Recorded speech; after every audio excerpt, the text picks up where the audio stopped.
Aujourd'hui, je me trouve avec Benoît Séguin qui présente un livre « Comment prévenir et se protéger lors d'une chute ». Donc, c'est vraiment un sujet important. Comment est venue cette idée-là? Voyez-vous, moi, ça fait des années que je fais du judo. Alors, les gens, ils connaissent pas tellement ce qu'est le judo. Mais le judo, c'est la base du judo, c'est comment éviter les blessures lorsqu'on tombe, parce que c'est dans notre sport. Alors, il y a beaucoup de choses qu'on peut faire avec ça. Alors, moi, j'ai enseigné le judo à l'Université de Sherbrooke. Et un de mes anciens profs, un prof que j'avais, qui donnait des cours de stabilisation pour les gens de sclérose en plaques. Alors, il me dit, c'est bon, je donne des cours de stabilisation, mais ils sont très à risque. Est-ce que tu peux faire de quoi avec le judo? Alors, moi, je leur ai donné une session, une dizaine de cours d'environ 45 minutes et j'ai eu des super de bons résultats. Et c'est là que je me suis rendu compte que toute l'expertise qu'on possède en judo, ben c'est pas juste pour les gens de judo. Peut-être que ce serait bon pour monsieur, madame, tout le monde.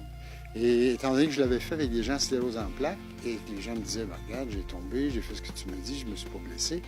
Alors là, j'ai commencé à penser et à prendre toutes les choses que je possédais et ce que j'avais enseigné pendant des années. Et j'ai transféré ça pour monsieur, madame, tout le monde. Et je me rends compte que ce qu'on donne aux jeunes, et aux adultes également, mais ce qu'on donne aux jeunes, on peut le donner à tout âge.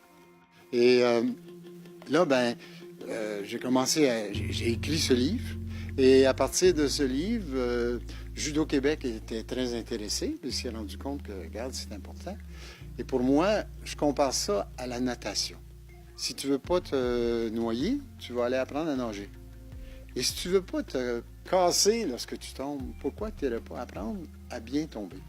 Et à partir de là, j'ai fait un livre pour les enseignants les enseignants de judo, qui, eux, donnent ces exercices depuis des années à tout le monde.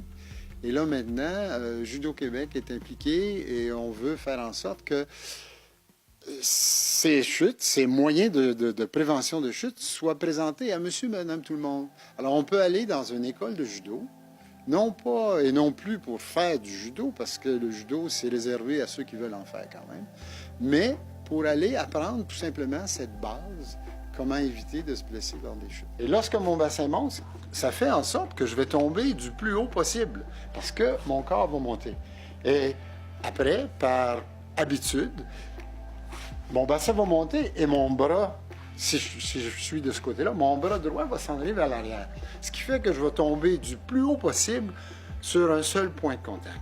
Alors, c'est officiel que je vais me blesser. Et en plus, si on considère le truc, quand je fais ça, j'envoie là, ma tête, elle, va suivre mon bras, parce que tout se tient là. Alors, je m'en vais vers l'arrière. Alors, nécessairement, commotion cérébrale.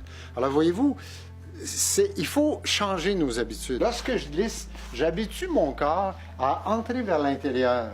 Alors, je descends déjà vers le sol, et ces choses-là se font avec la pratique. Je descends déjà vers le sol, ce qui fait que je tombe de moins haut. L'impact va être moins intense. Et j'entre mes bras vers l'intérieur au lieu d'aller vers l'extérieur. Ce qui fait que je n'irai pas me casser, je n'irai pas frapper soit le coude, soit le poignet. Alors, quand je rentre vers l'intérieur, je vais tout simplement descendre vers le sol. Je vais tomber sur le côté. Et c'est tout le corps qui va capter l'impact. Et non pas seulement un seul point de contact. Alors, étant donné que l'impact est réparti sur tout le corps, il n'y a pas de blessure. Ou du moins, on peut avoir un bleu, mais un bleu ou deux, en une semaine ou deux, c'est fini. Tandis qu'une cassure, ça peut durer longtemps. Et il y a plein de moyens comme ça. J'ai des gens de 80 ans dans mon cours, là. Des gens, on peut dire des gens plus âgés, là. Ce qui se produit, c'est que c'est comme le problème majeur qui les guette. On a, tu sais, une personne d'un certain âge, à un moment donné, peut-être plus ou moins le goût de faire de l'activité physique parce que, pourquoi? Tu sais, à un moment donné, on est rendu à un certain âge, on est bien, puis on n'a pas le goût d'aller courir. Là. Mais la chute nous guette quand même.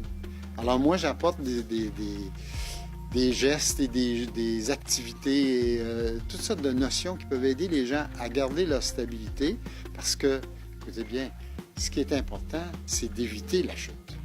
La première chute, moi je dis, c'est celle qu'on peut éviter. La deuxième, c'est celle qu'on peut contrôler.